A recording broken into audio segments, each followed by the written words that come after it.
Hello, everyone. Day 11 of the 12 days of Christmas. And today we're going to talk about a topic which we all know about, and that is gratitude. Okay. I feel like somehow in our brain, we feel like gratitude is a bit of an uh, like extra time activity, meaning activity we need to spare some time for, and we need to, commit, and that therefore does not really get into our daily routine. And that can change as well. But like my invitation is a practicing it a little bit more, and also acknowledge, like just start digging deeper into this topic of gratitude, as it, well, of course, it help with your mental health.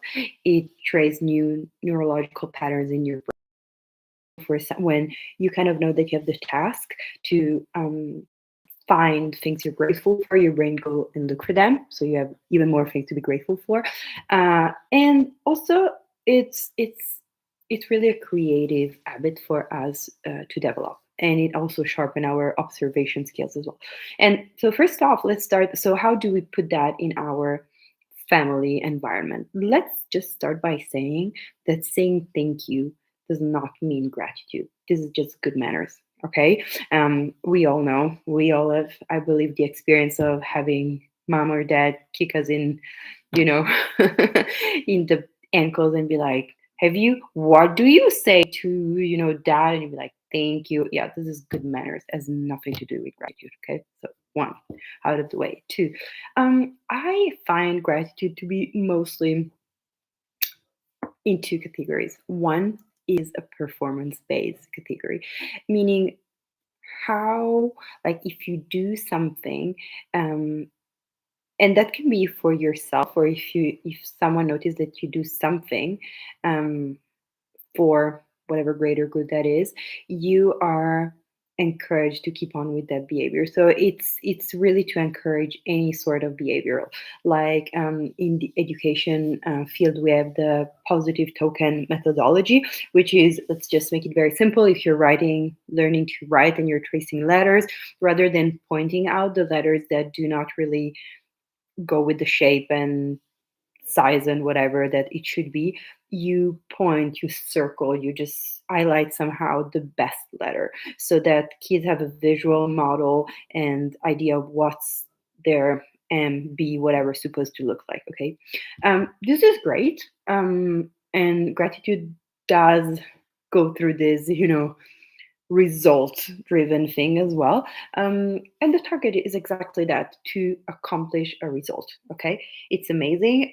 It can also be very cool and very effective in educational strategies, as in, your kids wake up and they make you coffee.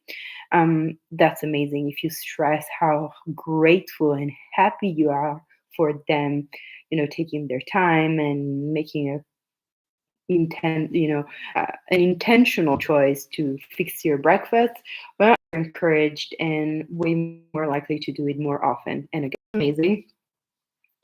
It's, sorry, it's amazing.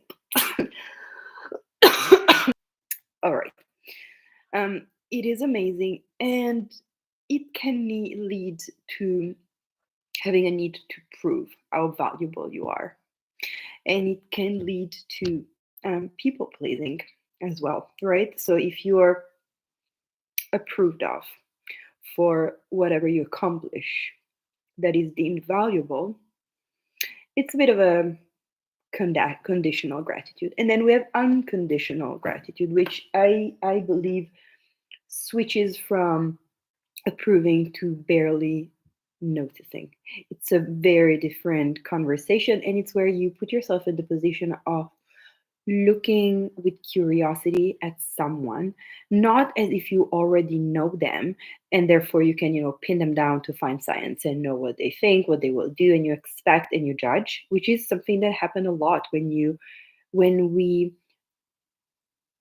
know people and when we live with people over and over again. There come predictability pattern of what they're going to do or what they want to do, this is a gratitude killer. So expectation, projection, do not go in the direction of gratitude. So my encouragement with unconditional gratitude, and what unconditional gratitude is really when you notice I would say non-intentional behaviors and capacity that you're inspired by, like you would be by a stranger. Like, I don't know, it could be like and also, like, for example, yesterday I went to lunch with my mom and I remarked how thoughtful she was in preparing meatballs. As she knows my kids love them, she didn't do that to prove anything. She just spontaneously made them. And then I don't know, my kid, when he wears shirt in non-formal occasion, I'm always inspired and I make sure I notice that and I express that to him, because I might not think about that. I might be way more oriented in using my dress code for, occasion related, where he just like to, feel elegant for himself. That's amazing. Or any spontaneous collab to, ask for from my husband. And I don't need to ask very much because he's very, keen on helping out. But I make sure to take some time to acknowledge how he's taking off some mental load from my head. Okay, so this would be basically an invitation to more of that behavior, but there is not the performance blackmail in a way. Okay. Also, great thing if you start treating your family, your children, your parents with this sort of gratitude where you notice and acknowledge rather than approving, where again, there's a result in mind. Um, since you know them, you also have possibly the confidence and the ease of expressing it to them, which is something that in we kind of get the tendency to lose when we're intimate with someone and we spend time with them on a daily basis or with them very much. We sometimes don't lose the capacity in expressing gratitude, in being vulnerable. Okay, with that. So please make sure you give it a try and maybe start in instituting for maybe like a week or something. Three things to be grateful for. We do it at dinner time. So, my kid's brain is on the lookout for gratitude hints to take and share that also are not obvious. And this is also a very cool thing. It stimulates our lateral thinking, so our capacity to look for solutions that are original and not, and new. Okay, so please try just maybe for a week or something to find treat to say to share at dinner time or something, three things you're grateful for, and make sure that you have a conversation about performance based and unconditional gratitude and how you can mix them up together. They're going to play, in your favor anyhow. Okay. So if you like this kind of content, again, please subscribe to my channel and make sure to go and check the Access Consciousness website. There's my profile page with way more introduction and classes and so on, specifically a lot on the topic of intergenerational communication because I love it. I am very passionate about it and I have a big experience about that. I should talk about that. Why you should listen to me. I will, maybe in the next video, not on this series though. Okay, I will see you tomorrow. Bye.